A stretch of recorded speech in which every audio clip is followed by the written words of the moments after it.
Last week, I talked about CeeDee Lamb and what his potential in the Dallas Cowboys offense was. And if you get a chance, go ahead and like the video, subscribe to the channel, and go ahead and roll back and take a look at my analysis on the Dallas Cowboys offense. But now, of course, I want to talk about the fallout of the trade that wound up happening with Amari Cooper and what his outlook is going to be and how we should value him in Cleveland now. And of course, I know what you're thinking. Cleveland Browns, this is one of the teams that has one of the lowest passing rates in the league, bottom half of the league in terms of neutral passing rate. They had 21 passing touchdowns and 20 rushing touchdowns like last year. That rate, almost a 50-50 split, was sixth worst in the league. So how can we expect Amari Cooper to return any value now, especially after he soured on most fantasy managers after a down year last year? But first, let's take a step back. Let's contextualize what the Browns offense is going to look like this year. With a few of the trades or few of the moves they made now during the offseason. Of course, we know about the seismic shift with them trading for Deshaun Watson.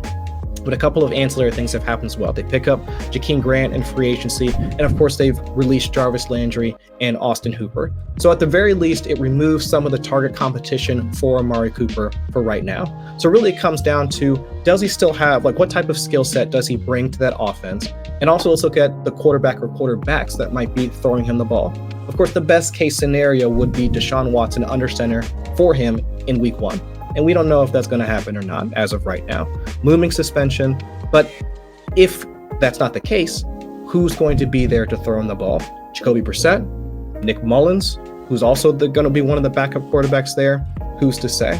And so in order to figure out what Amari Cooper can do and how he could be utilized on the field, I wanted to go ahead and take a look at least his route tree and his usage, starting with reception perception, run by the great Matt Harmon, and seeing how Amari Cooper has been deployed on the field. And I know what you might be asking right now, why use 2019? He was with the Cowboys for 3 seasons. Well, I wanted to see what his deployment was like without CeeDee Lamb on the field. And so comparing between Deshaun Watson's wide receiver 1 or former wide receiver 1, DeAndre Hopkins, and also Amari Cooper, looking at how they're used back in 2019, the largest concentration of their routes were on those timing routes, those intermediate routes, digs, outs, comebacks. That's where we saw most of their usage being there. And for Amari Cooper, that absolutely makes sense. Stylistically, with him being capable of running those nuanced routes, being able to get open and create separation, that is essentially how we've come to know Cooper. And so that makes sense that he could be used in that fashion. But now, as we saw throughout 2020 and 2021 with the emergence of CeeDee Lamb, we saw his route tree start to change a bit. So at least I wanted to focus on 2019 specifically. So looking at that, his success rate, again, most of that concentration there is on those intermediate passes. So of course, for Deshaun Watson can put the ball anywhere. So we can expect nothing but good things, or at least wide receiver 2, let's say top 24-ish numbers, for Amari Cooper should Watson be there. But if not, what can we expect from either Jacoby Brissett or Nick Mullins? Well, for Jacoby Brissett, he lived in that area, 8.2 ADOT, almost a quarter of his plays were throws where the wide receiver was running those types of routes, and he was fairly efficient. About midway in the pack in terms of EPA per play. And the same thing for Nick Mullins as well. Quarter of his plays were on those types of routes, top 10 in terms of EPA per play, about an 8-yard ADOT as well. So those are the types of routes that we can expect. The only problem for both of those is they were unable to adjust under pressure. Jacoby Brissett behind Miami's offensive line, even back in 2020 for Nick Mullins, behind San Francisco's offensive line. Both back into the league in terms of pass block win rate. But now behind Cleveland's offensive line, we could at least expect them to stay upright, be able to deliver the ball on time, and connect with Amari Cooper.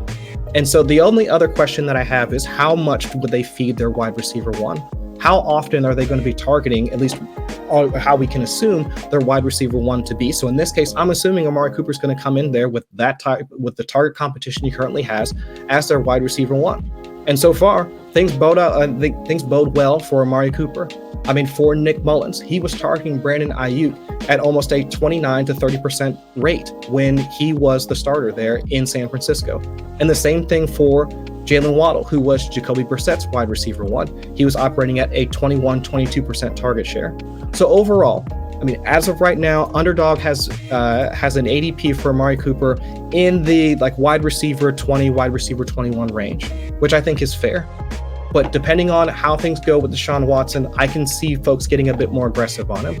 But for right now, more than willing to pick him up based off of the volume, more than willing to see that offense maybe take a step forward, maybe use less 2 tight end sets, get the ball out there a bit more, especially if Deshaun Watson gets under center. So with that, again, like, subscribe, do all those YouTube things, and I'll catch y'all in the lobbies. Peace.